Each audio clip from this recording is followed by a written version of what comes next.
Shalom. First, I want to give all praises, honor, and glory to Yahweh, Bahashem Yahweh Shai, double honors to the apostles of Great Millstone, and peace and blessings to the elect. Real quick, all right, just back with some more, news on prophecy. All right, as things are tensions are rising, all right, and things are boiling up nicely.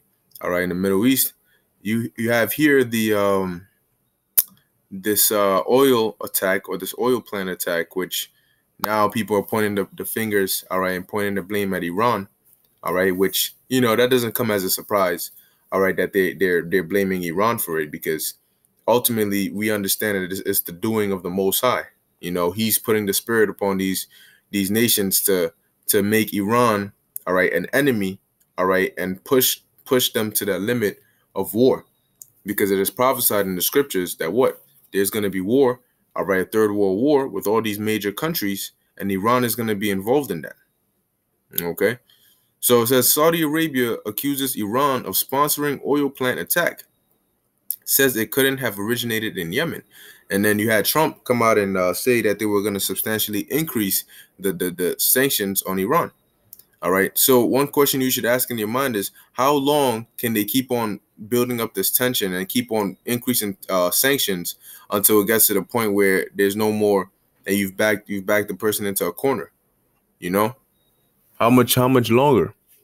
Okay, so this is I'm gonna read it real quick. It says Saudi Arabia has claimed that Iran was the sponsor attacks on its oil treatment facilities, presenting wreckage of drones and missiles as the definitive proof of Tehran's involvement. All right, but then what you should ask yourself, well, what does Iran gain from doing that? So it says, speaking to the press on Wednesday, a spokesman for the Saudi Ministry of Defense displayed what he said was wreckage from the projectiles used in the strikes on petrol plants in Abqaiq, all right, and Kurais last weekend. All right, it says the type of weapons used proved that the assault could not have originated in Yemen. Colonel Turki al-Maliki claimed. He said the capabilities of the drones and the cruise missiles have been known to Riyadh from previous attacks. All right, and now here they show, it says here, point of origin determination. All right, that's the attack. Okay, so it says accusing Iran of sponsoring the attack. The spokesman called on other countries to acknowledge Iran's malign activities in the region. The attack was launched from the north and unquestionably sponsored by Iran. But you have to keep in mind, yeah, you might say Iran did it and all this, but when you start retaliating and trying to make an enemy or go to war with Iran, which they already said, all right, I believe it was Pompeo who came out and said that what Iran did, quote unquote, all right, was an act of war. Okay, but guess what? The second that happens with war, there's always what? It's in especially with world wars, it's never just one country against another. There's always allies. That's why countries form alliances. All right. So there's always allies that step in, all right, or are dragged into it because they're defending their allies. And Russia is an ally of Iran. So it says he also presented surveillance footage from one of the oil facilities, claiming it depicted a drone in flight through the UAV, though the UAV was difficult to make out in the video. So yeah, basically, all right, that's really what it's coming down to. All right, here it is. They're blaming Iran, okay, for this oil plant attack. All right, but hey, matter of fact, could get a quick precept real quick. All right, because there's a reason why all this is happening. There's a reason why the Lord is putting the spirit, all right, upon these leaders, all right, and these nations to do what they're doing, man. This is Proverbs 21, verse 1. The king's heart is in the hand of Yahweh, as the rivers of water, he turneth it whithersoever he will. All right, because the king's heart, all right, represents what? The mind. All right, and the king is a ruler, somebody who's above and gives commands, and that's basically what you have here. Whether they're a prime minister or they're a president, okay, whatever they are, guess what? They'll be considered a king of that country. All right, but it says the mind, all right, of that leader or that ruler is in the hand of the Lord. Why? Because the Lord is the one who made the mind. The Lord is the one who created your spirit. So he decides what you want to do or not.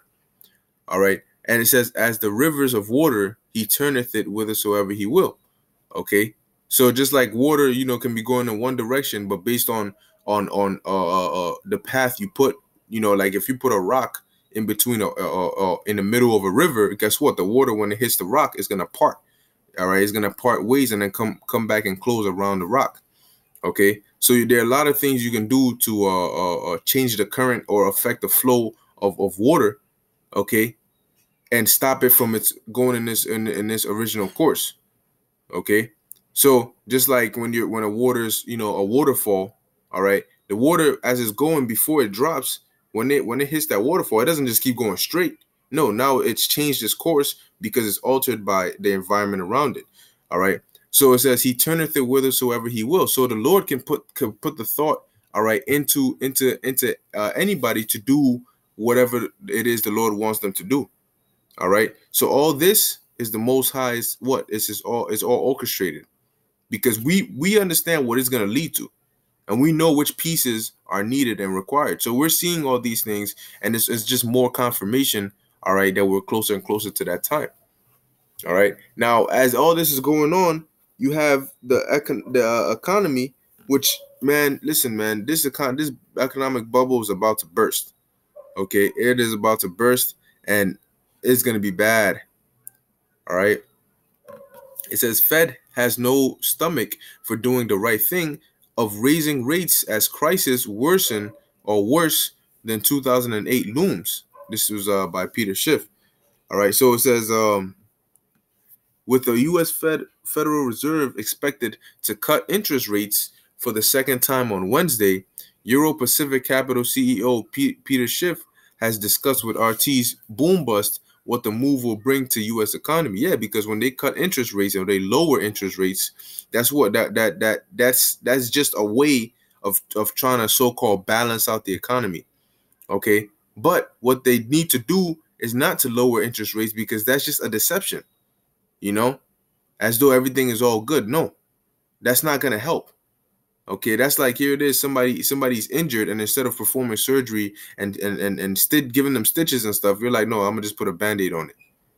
Okay, so it says the Federal Reserve has been artificially suppressing interest rates, particularly since the 2008 financial crisis, by keeping interest rates artificially low.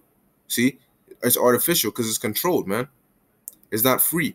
It says they've created a bubble much bigger than they popped in 2008, the analyst said.